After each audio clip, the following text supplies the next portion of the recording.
Nunha pequena lagoa vivía un flamengo rosa.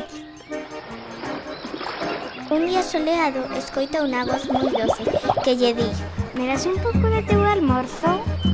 En tono flamengo sentiu algo que non sentira nunca.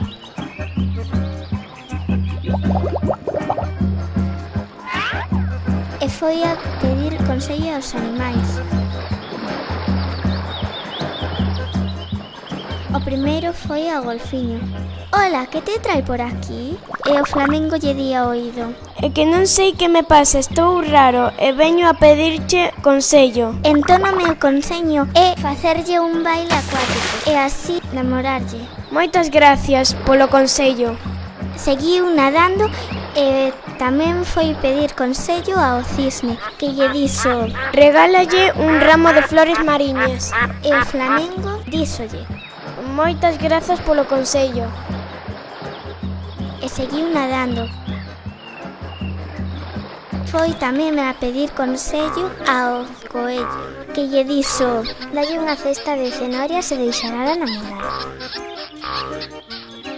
E cando se marchou, chegou o gato, que lle dixo: Regálate unha sardiña. Moitísimas grazas, gato. E apareceu o ourizo. Dalle caracois para comer. Grazas, ourizo. E apareceu o lucecú. Cántale unha canción. Grazas polo consello. Con estes consellos máis dos outros animais, deixareilla enamoralo. O día seguinte veu a balea, que lle dixo: Non me queres dicir nada. Se non me queres ver, voume. Non, si quero. Pero é que estou namorado. E fóronse xuntos e foron felices. E fin.